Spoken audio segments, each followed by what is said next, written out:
A possible storm forecast for Darwin. We'll take you live to Sydney now just to check in where things are at with the launch of the New South Wales Liberal Party officially launching its state election campaign. Let's have a listen in.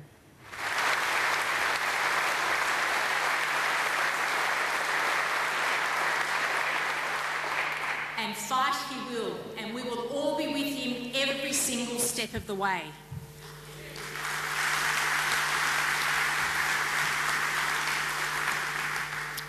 We know there is a lot at stake. The outcome for next Saturday will not just determine what happens in New South Wales for the next 4 years, but the next 40 years. We know we have a huge week ahead of us, and we know that the barrage of lies from Labor and the unions will be unprecedented. But we are undaunted.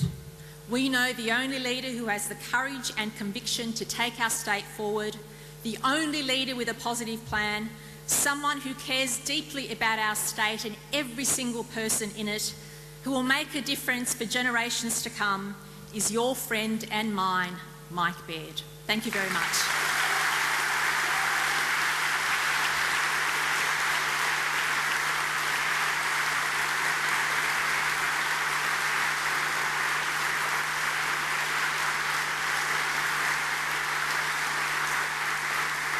Thank you, Gladys, for that fabulous address.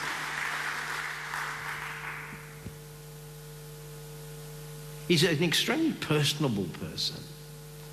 You know, he does have a certain humility. He can mix, you know, with the very powerful and the very weak, if you know what I mean. And he has a very strong social conscience. And Mike takes on a task where he feels it's terribly important to the community. He doesn't let off. Some of the times I've seen him most animated and most excited about the work that he's doing is when he's talking about how he's been able to help someone else. I think you've seen that in his care for some of the disadvantaged youth. Did that great trek out. And so we're watching the launch of the Liberal Party's New South Wales election campaign. We just heard from the Governor and we're expected to hear from the Premier, Mike Baird, very shortly. Voters go to the polls next weekend, and this is the Liberal Party's launch, 6 days out from that election. And the former Prime Minister John Howard is at this launch, as well as the current Prime Minister Tony Abbott, although we're not expecting to hear from Mr Abbott. But what we're seeing on screen now is a video ahead of the Premier Mike Baird making his pitch to voters 6 days out of the election. Above all else, I think he'll listen to the problem, he'll create his own opinion on the problem, and if he believes there's something to fix, he'll fix it. I've seen people who are very hostile to Mike over some political issue, and by the time he's had a sit down with them, which he does frequently, by the end of that, they're nearly always ready to vote for him. He sort of won them over. He's somebody who does have a natural gift of getting on well with people. He's got a great sense of humour. He doesn't take himself too seriously. He loves the Naked Gun movies, and one of his other favourite movie of all time was Dumb and Dumber. His taste in music is appalling, and so a long car trip with Mike is actually a bit trying because of that, if he's in control of the radio and the CDs, because he's sort of stuck in a 1980s time warp. Family is very important to Mike. It's really central to who he is. And I think, and he gives out from that position and gives to the community, I think, on that basis. Well, Mike was approached by good friends of ours and introduced to the Gidget Foundation, which is run by Dr. VJ Roach and his wife, Kathy Knox, and to host a lunch for the foundation, which supports and educating people in postnatal depression. So at the time then he was able to share our story, that I was diagnosed with our first child, and through that we were able to speak at the lunch and actually share our story, and then we've been involved ever since with the foundation. I'm one of the ambassadors and Mike's very supportive, so we support their work and any functions and what they're trying to do in the community. The reality is, I think he's there to make a difference, and the job he's doing now is just outstanding. I don't know that we'll see someone of his quality and calibre in the next 5 to 10 years. He has that range of skills that you look for in a leader. He has high intellect. He has tremendous integrity. He's extremely ethical. He listens a lot. He listens well. But he's also capable of making a decision and living by that decision and delivering on it. Mike engages with everybody, and that's what sets him apart. He's a true community politician where he engages with people, and that's going to be his legacy. Years to come, all these young people are going to say, I met Mike Baird, and they're going to remember his name. There's not too many premiers out there who've left a job where young people can remember that person's name, and he's done some phenomenal things at the moment. Phenomenal. The time of the siege for Mike was life-changing, and it was something that he said to me, and he said, you know, something that you cannot prepare yourself for. He didn't come home the night of the siege. He wanted to stay. He was not coming home until everyone was out. That was a very difficult time I think for Sydney, but he was very proud, as I said, of the people that he worked with, and then very proud of his community and how that people came together.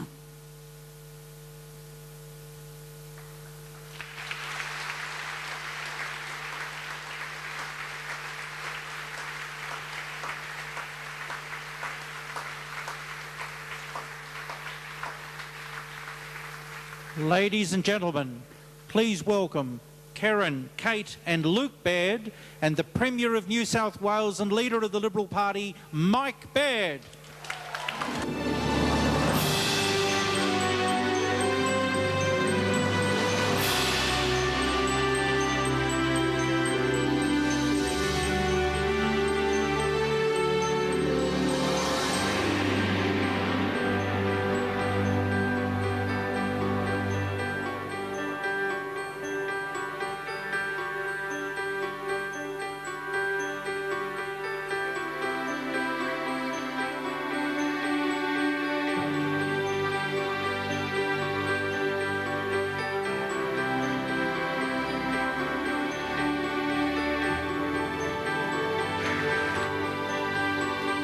If you've just tuned in, just a reminder that we are bringing you live coverage of the New South Wales Liberal Party's election launch. Now, voters in New South Wales go to the polls next weekend, and the Premier, Mike Baird, has just been introduced to the congregation. He's walking up on stage with his family, and people in the audience are on their feet, which is why we can see lots of backs of heads there. But that is the Premier approaching the stage, and we're expected to hear an address from him this morning on his campaign launch for re-election in the New South Wales government election.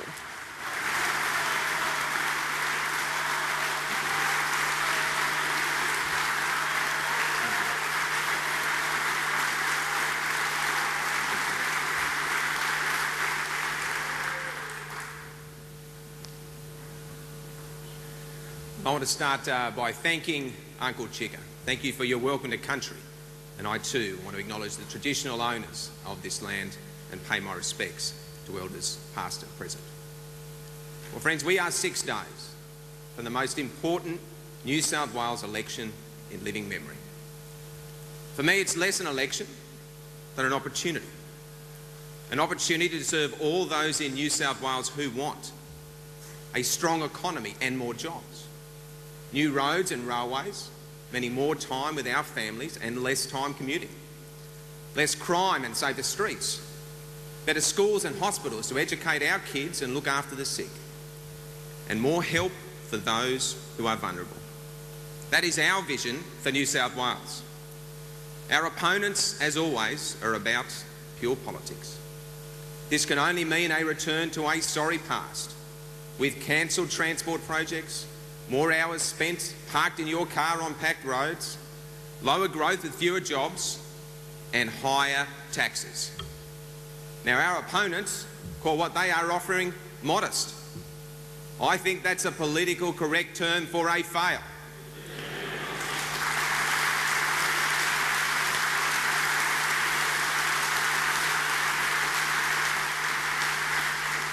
And they have sold it on back of one of the biggest, most disgraceful scare campaigns we have ever seen in New South Wales.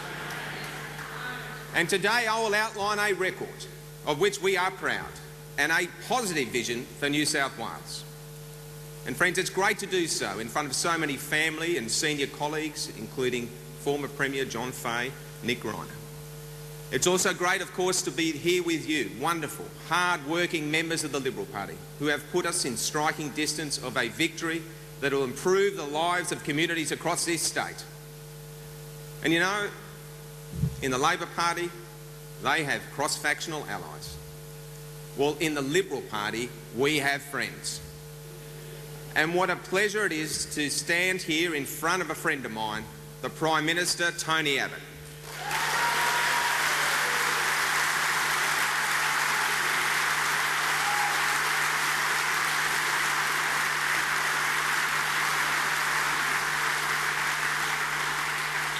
And his wonderful wife, Margie, who is an inspiration to all of us. And what an honour, an absolute honour, to be talking about our future, our children's future, in front of one of the most respected leaders in the history of our country, John Howard.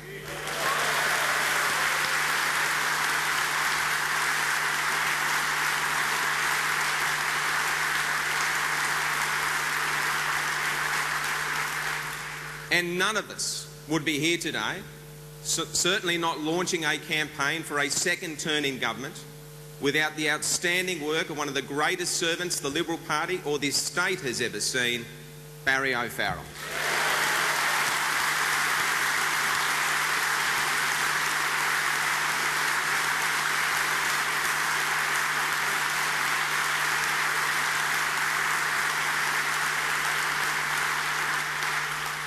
And friends, seeing John Howard sitting here, I am reminded of his role in the government of Malcolm Fraser. And this party, this country, lost a political giant on Friday. And once again, I wish to express my deepest condolences to Tammy and the entire Fraser family. But now I have to test your patience and bring back some unhappy memories. I know this is painful, but can we recall what New South Wales was like after 16 years of Labor? It was a basket case, and that's what they do best. From the Premier state, we'd become a laughingstock, and we're at the back of the pack on every key economic indicator. The budget was in a hole, debt was spiralling, and the state's AAA credit rating was heading for oblivion. Our roads were choked, new housing, a key driver of our economy, was at 50-year lows. Projects were repeatedly announced, re-announced and cancelled. Labor had 6 transport ministers who had 9 transport plans and announced 12 different rail lines, and they failed to deliver a single one. They announced the M4 East in 2002, 2004 and 2006, and they never did a thing about it. The only thing they didn't promise, but delivered anyway, were new taxes, such as the home buyers tax we abolished as soon as we came into office.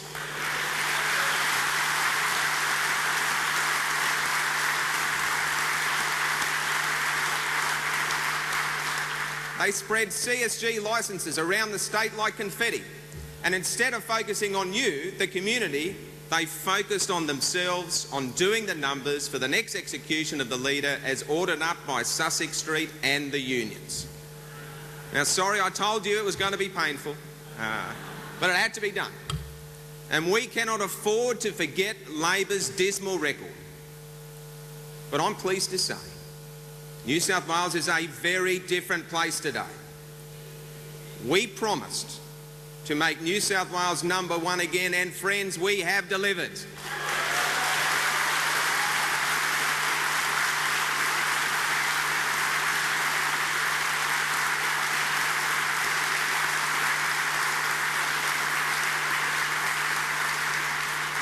We got the budget under control, closing the gap between what government earns and what it spends. And we tamed Labor's debt spiral. We managed and are managing our finances so that we could invest back into the drivers of the economy that has been the key to the spectacular turnaround we have seen in New South Wales. Our economy is back where it belongs at #1. We lead the nation on the key economic indicators. More than 136,000 jobs have been created since we came to office in 2011.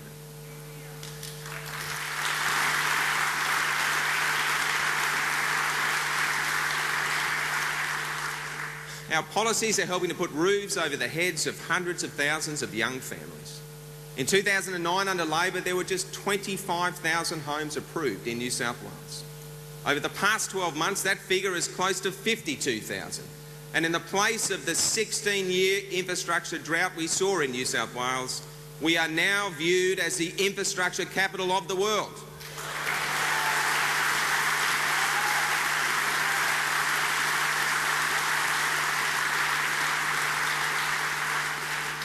And friends, can you feel it? Everywhere you look, you can feel the buzz of an economy that is on the move.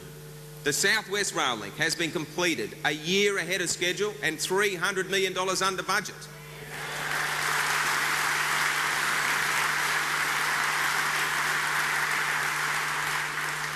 The North West Rail Link, which Labor promised in 1998 but never delivered, is well underway.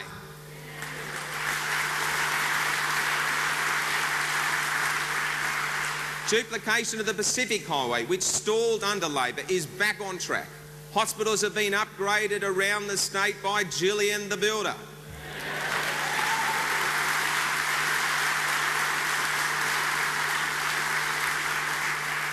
A new international convention centre is underway at Darling Harbour. And after promising to start work on one of Sydney's missing motorways in our first term, we have started work on all three. These are impressive facts, but it's always good to be reminded what they mean to people's daily lives.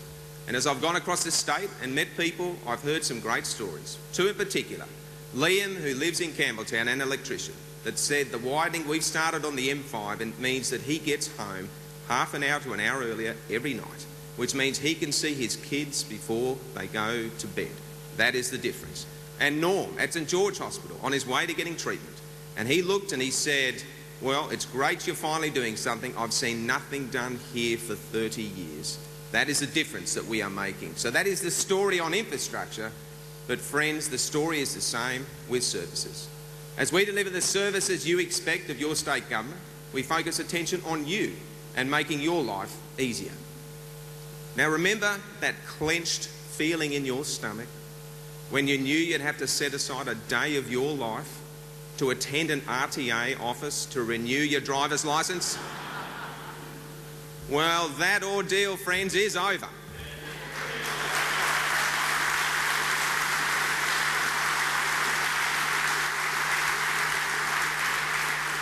And it's over thanks to our hugely popular Service New South Wales one-stop shops, now at 29 locations across the state.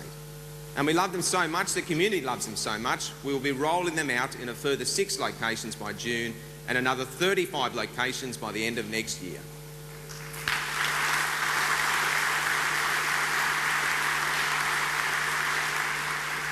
And there is no better example of putting customers, that's you, first than Opal. More than 2 million commuters now have the Opal cards, and don't they just love them?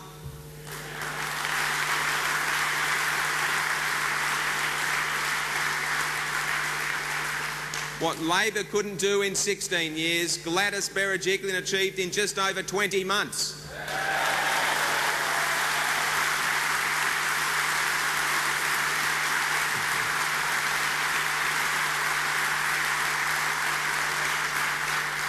Gone are those days when you needed a backpack to carry around all the tickets you needed to travel around Sydney for a day. And fixing the budget has also given us the capacity to hire more staff, more than 3,400 extra nurses, 1,400 extra doctors and 1,000 extra teachers, and close to 700 extra police. And they have helped achieve the lowest crime rates we've seen in New South Wales in 25 years, making your streets and community safer.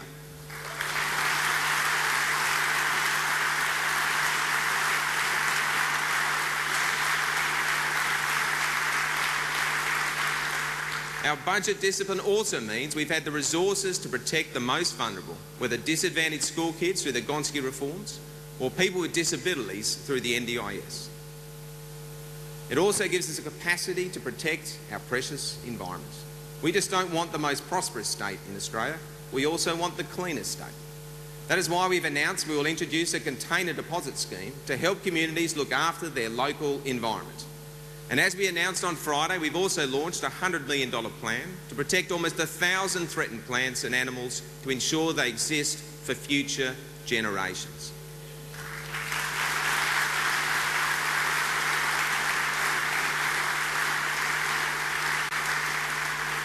And let's be clear, we do these things because we care about our beaches, our bush, our wildlife, our air quality and our waterways. Not because we care about making backroom preference deals with the Greens.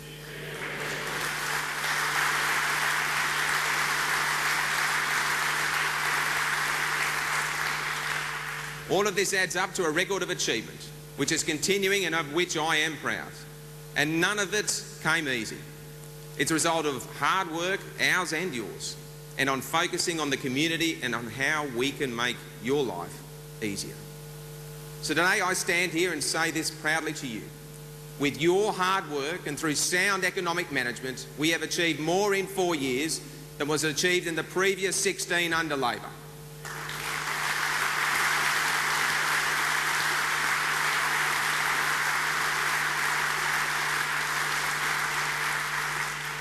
That's our record, but just as important, we have a vision and a plan. We want to provide more for the community, including a bold $20 billion plan that will transform our state. It'll decongest our roads, fix our hospitals and secure the water future of our country towns. This plan includes an extra $1 billion for schools, including up to 1,600 new or refurbished classrooms. A second harbour rail crossing that will enable Sydney's rail system to carry an extra 100,000 passengers per hour. A Western Harbour Road tunnel to take pressure off the Harbour Bridge, the Anzac Bridge and the Eastern Distributor. An extra $1 billion for healthcare, including a new hospital at Rouse Hill and a major upgrade of Campbelltown Hospital. An extra $6 billion in vital infrastructure for rural and regional New South Wales and extensions to the M4 and M5. It is a great vision for a great state. And what really distinguishes our vision from Labor's promises, past and present, is that we have identified the funding.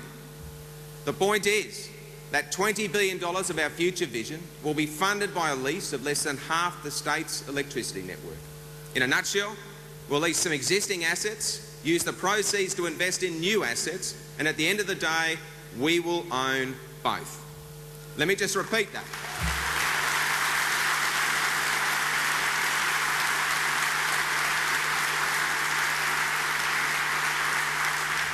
And I want to repeat that because the opponents just don't get it. We will lease some existing assets, use the proceeds to invest in new assets, and at the end of the day, we will own both.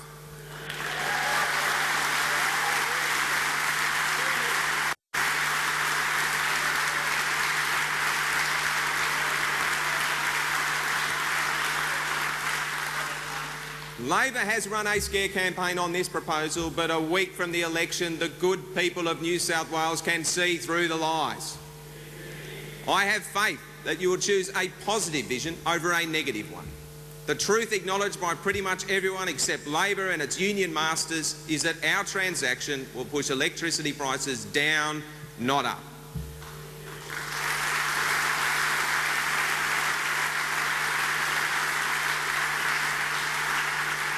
And to hammer the final nail in the coffin of the scare campaign, we've issued a price guarantee that will be overseen by that champion of the consumer, Professor Alan Fels.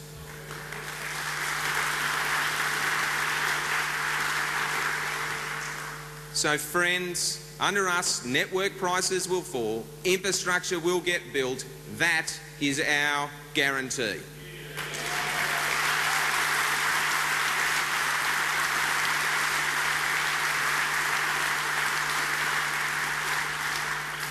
Friends, we are delivering better services and building new roads and railways, hospitals and schools.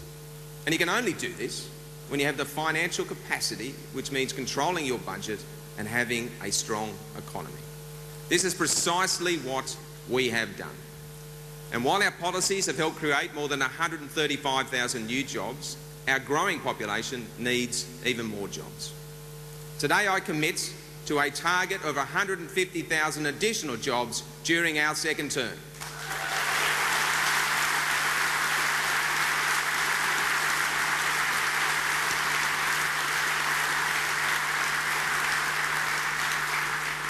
And we have a plan to get there by continuing to take costs out of businesses.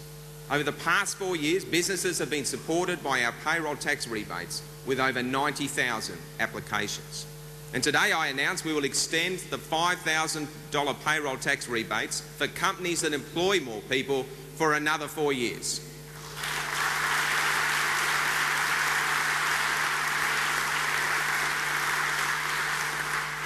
We'll also establish a new $2,000 small business employment incentive that will reward small businesses for every additional employee that they take on.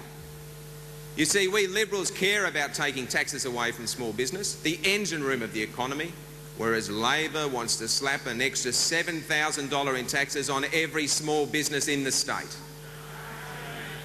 In addition to these measures, we'll boost the state's investment attraction schemes by $32 million to create a $190 million war chest to aggressively attract businesses from interstate and overseas.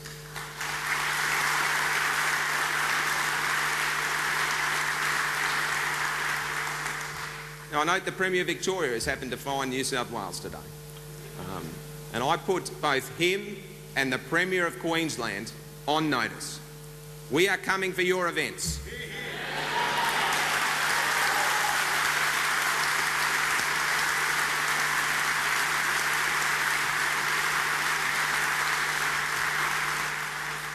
We're also coming for your businesses, and we're coming for your jobs.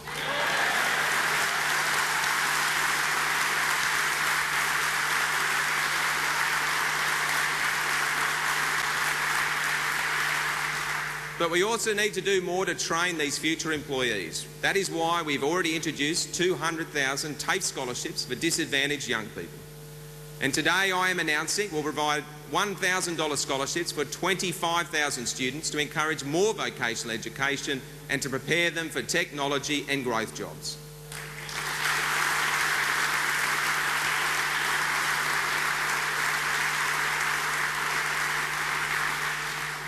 Everybody deserves a job, and that's why we will keep our economy strong if we are given the opportunity next Saturday. A pillar of our government has also been to support those who are vulnerable. Nobody is more vulnerable than victims of domestic violence. And earlier this month I announced that if we are re-elected, we will appoint a Minister for the Prevention of Domestic Violence and Sexual Assault. I'm also proud that we are helping the terminally ill by leading the charge on research into medical cannabis. And here I pay tribute to Dan Hasler. We lost him last month, but we will never ever forget him. And he will continue to inspire this state to lead the country on the use of medical cannabis to ease pain and suffering. And today we are making further announcements on the protection of the vulnerable, the needy and the sick. Those with serious illnesses have enough to worry about without confronting extra bills. But at the moment, public patients with a range of serious conditions who rely on highly specialised drugs face a fee of up to $38. I'm talking about people with cancer, HIV, hepatitis, Alzheimer's, and many other serious conditions. It's just not right. A little while ago, I met with some cancer patients who told me their stories. It is impossible not to be emotional when you hear firsthand what they are going through. They were introduced to me by Nicole, a young mum from Stanhope Gardens who lost her husband to cancer 5 years ago and is now bringing up her 3 kids without her partner. People coping with serious illness have enough challenges already, so today I can confirm we will invest $76 million over 4 years to remove the fee for all highly specialised drugs, not just for cancer, but for all conditions and for all public patients.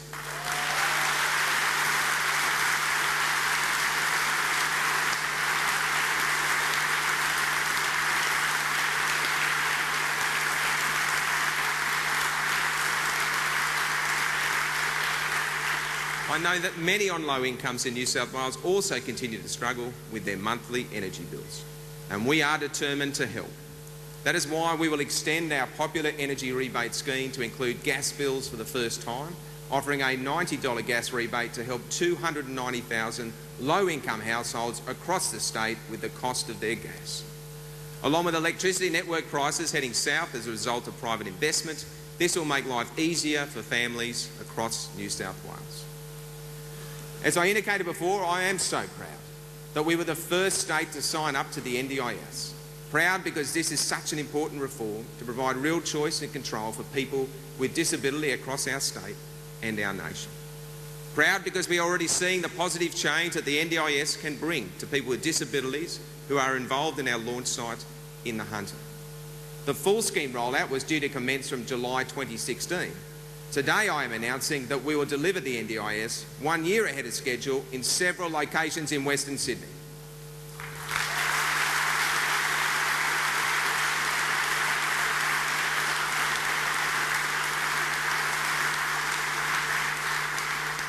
By working with the Prime Minister, we have agreed the early rollout will involve 2,000 young people receiving NDIS supports from July this year. Young people and their families deserve to receive the care that suits them and that they choose.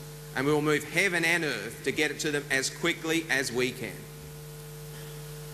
Friends, we recognise that before and after school care services are critical to helping parents balance their busy lives. As a parent, I know all about the school drop-off and the rush to work, albeit not as much as I used to. But the government is already building before and after school care facilities in new public primary schools. Labor, predictably, has copied this policy. But too many of our existing schools don't offer before and after school care, often due to the practical challenges of setting it up. Well, that is about to change. We will spend $20 million to allow 45,000 more kids in 1,000 schools across the state to have access to before and after school care in existing government and non-government public schools.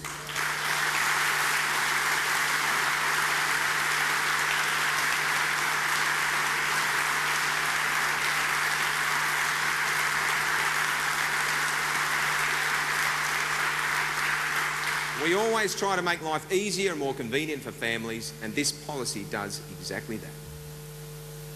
And so finally, I feel a special connection, a particular sympathy for new mums who suffer postnatal depression. As you saw in the video, Karen and I have been through this. We didn't know where to turn or who to turn to, but through expert advice, we did. And none of this is unusual. Almost 20% of mothers experience postnatal depression, affecting their ability to function day to day and care for their children. At the moment, Sustaining New South Wales Family Program, which was expanded by my government, runs nurse-led home visits for at-risk mothers in 5 sites across the state. Today, I'm incredibly proud to announce a $23 million commitment to expand this program, allowing nurses to provide coordinated support for vulnerable mothers and their families in additional key locations across Sydney.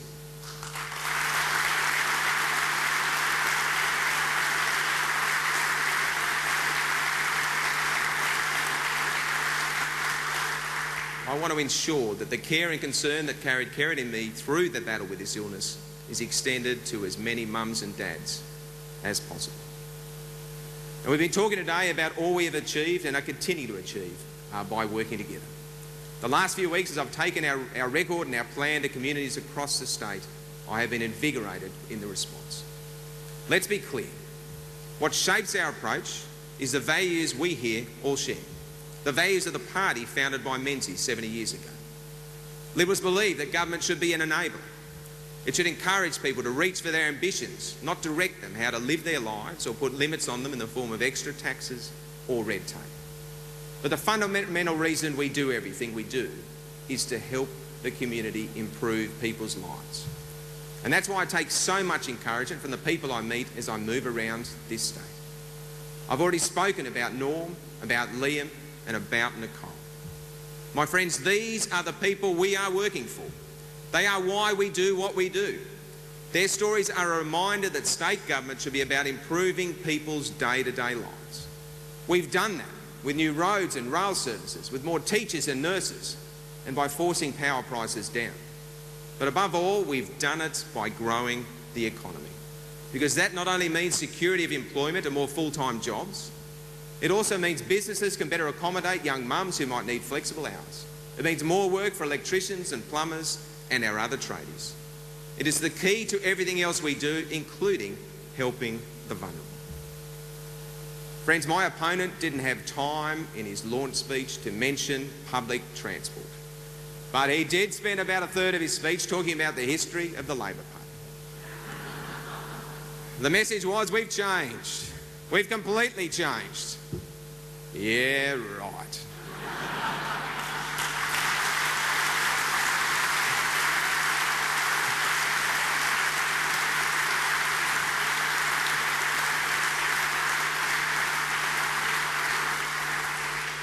The appalling scare campaign, financed and directed by the unions, that has been unleashed against us on power prices in recent weeks shows that nothing at all has changed as far as Labor is concerned.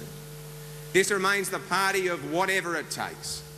Labor aren't going to change their stripes, and friends, we won't be changing our course.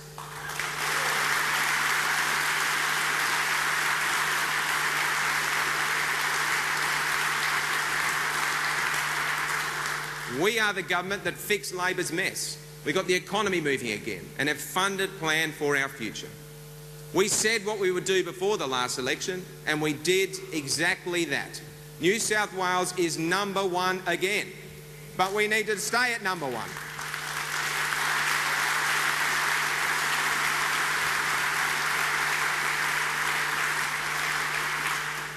We are telling people what we will do after the election and how we will fund it.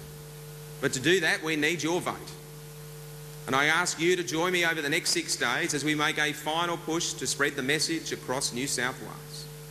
Our opponents believe they can sneak back into office by deceiving and frightening the people of New South Wales. On the ground, Labor and union operatives are on the phones whispering lies in local seats. They say a local Labor vote won't make Luke Foley Premier. So I say this, if you want more trains, not less, if you want better roads, not worse, if you want more teachers, doctors and nurses and better schools and hospitals, you must vote for your Liberal candidate.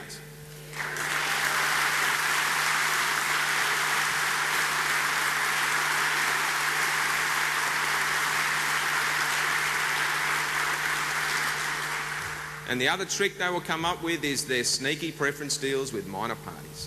That's why you must just vote one. But let me be very clear.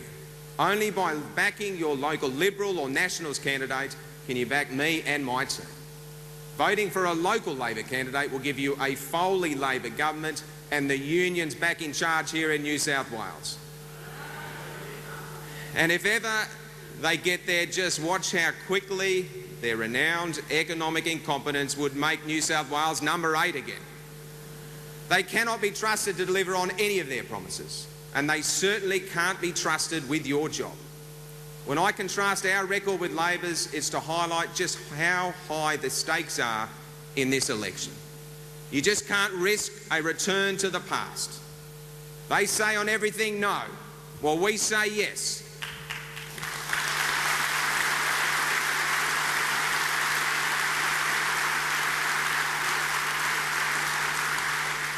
They say modest, well, we say great. They say fewer trains, fewer roads and less time with family and friends. Well, friends, we say more.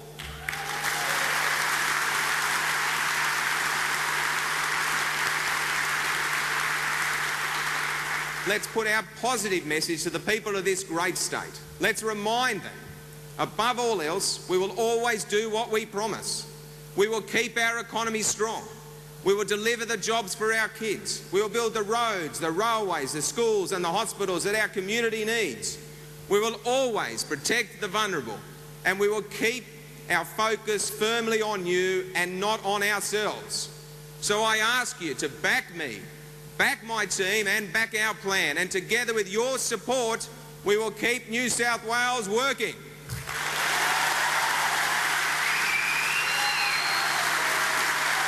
That was the New South Wales Premier Mike Baird launching the Liberal Party's election campaign. He was introduced by the Deputy Leader of the New South Wales Liberal Party, Gladys Berejiklian. Mr Baird told the party faithful next week's vote was the most important New South Wales election in living memory. He announced a commitment to create 150,000 more jobs during his next term of government. A re-elected Liberal government will also create a Minister for the Prevention of Domestic Violence and Sexual Assault. Mr Baird also announced $76 million over 4 years to remove the fees for highly specialised medications. Voters go to the polls next weekend.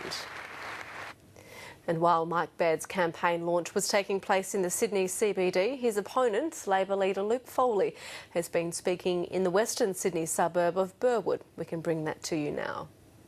Well, I just make the point that if the coalition parties win this election, they'll have the votes in the Legislative Council to pass their privatisation policy.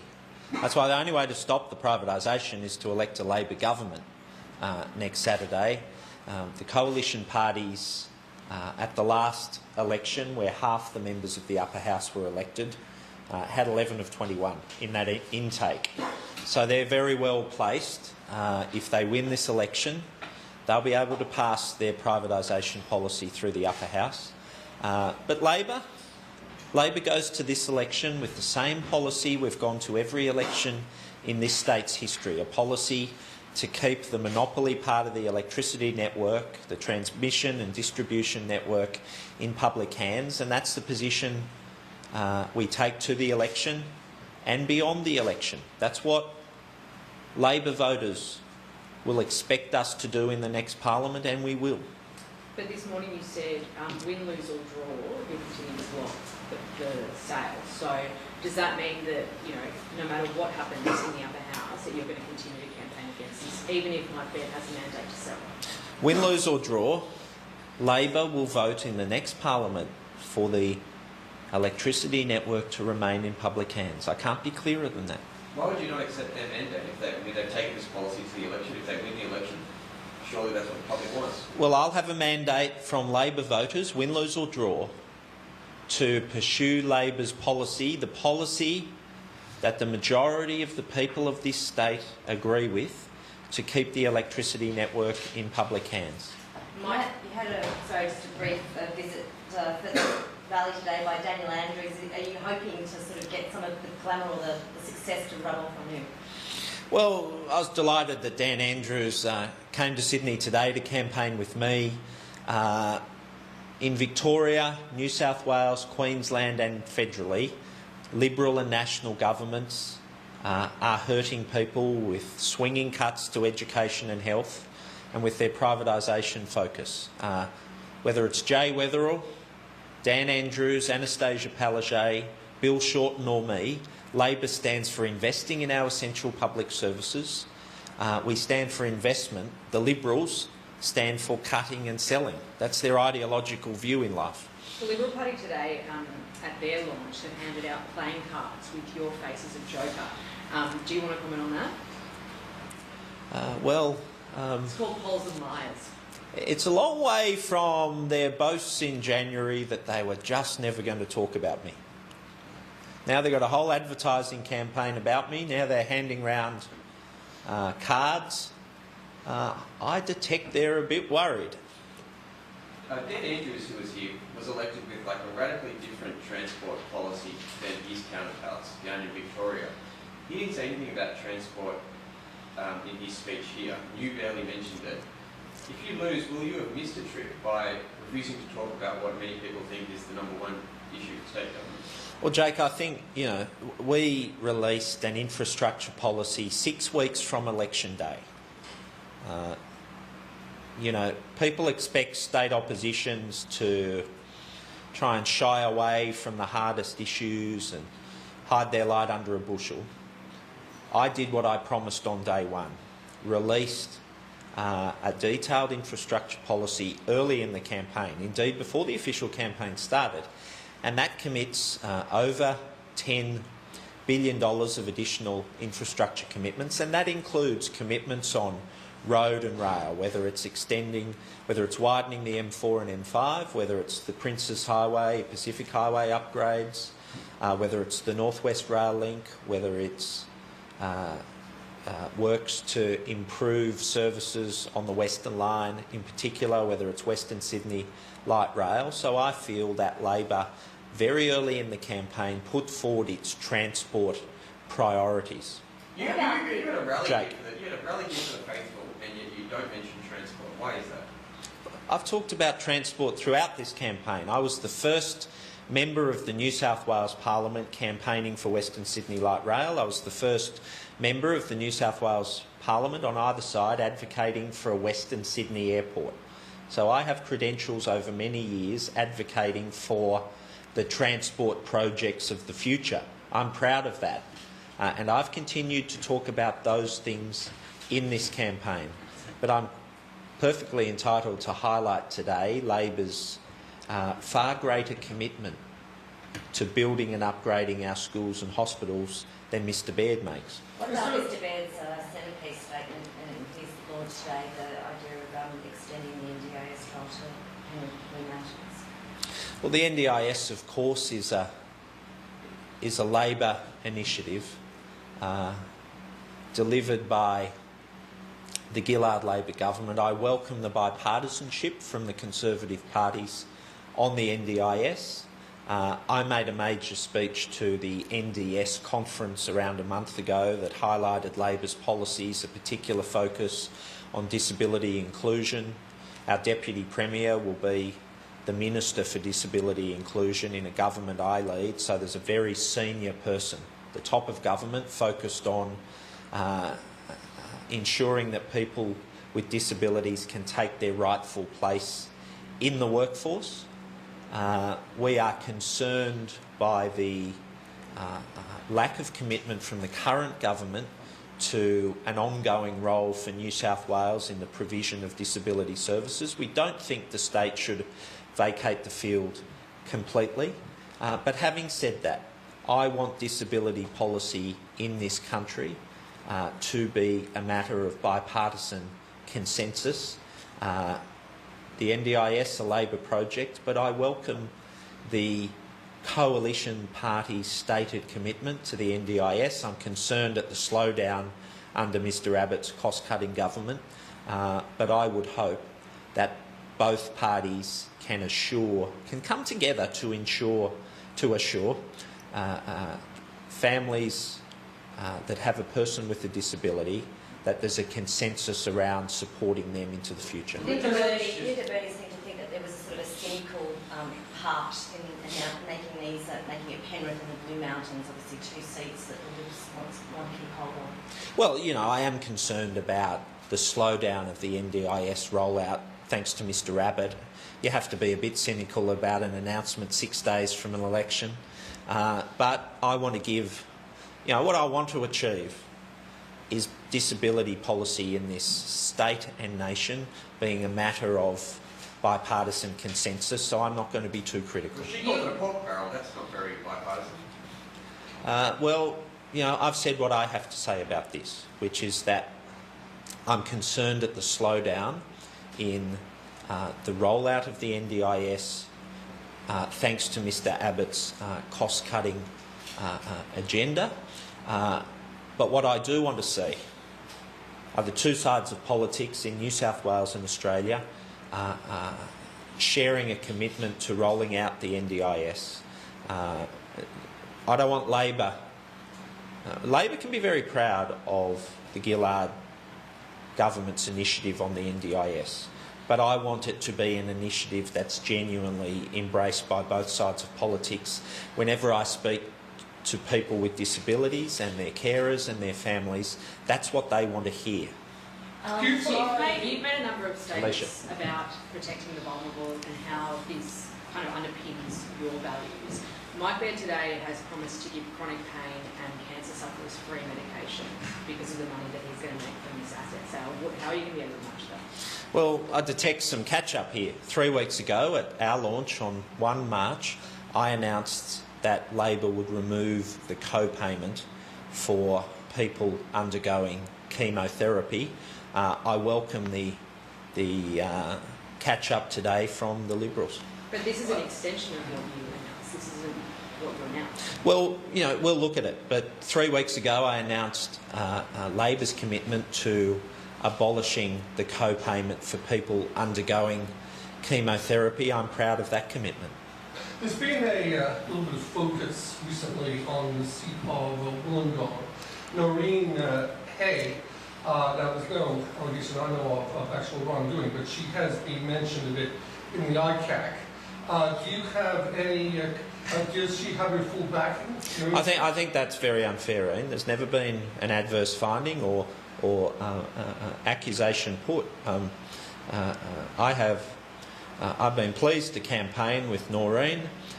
She won a ballot of Labor's members, as she has in the past.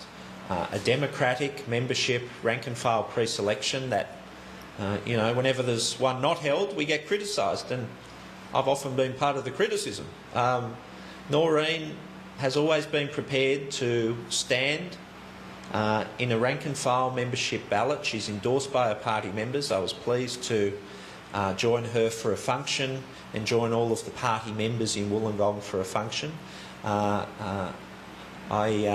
I think Noreen will do well yet again at this election. Do you wish that, just to follow up, I mean, would you have preferred another candidate to one pre-selection compared to Noreen? No, no. Tomorrow the Parliamentary Budget Office hands down its report on the impacts of not only your policy but those of the government. Are you confident that your numbers will stack up? Well, I'll leave that till tomorrow. I'll obviously be standing up, happy to answer your questions tomorrow. I look forward to the report of the Independent Parliamentary Budget Office. What I can say to you today is that Labor has cooperated fully with the Independent Parliamentary Budget Office. We have put to them all of Labor's expenditure commitments, all of Labor's revenue commitments, and I'll have more to say on that tomorrow when they report in detail to us. It's always a tricky time for opposition. Some people like to leap on. I mean, Andrew Constance claims that you've been making promises that you can't keep with your funding commitments. Well, the PBO will issue a report card on that tomorrow. I look forward to it, and I'll be happy to answer your questions about it tomorrow. Ian. Mr. Crowley, as my colleague mentioned, you didn't say anything about transport in one, a reasonably long speech. We used to talk about one thing, which is privatisation. Do you feel that this is reasonable for voters, that you just talk about one thing virtually, that you're a one-trick pony in that sense? But Ian, yeah, I said on day one, I'd run a party of solutions, never a mere party of protest. I've been rolling out policies since January 6.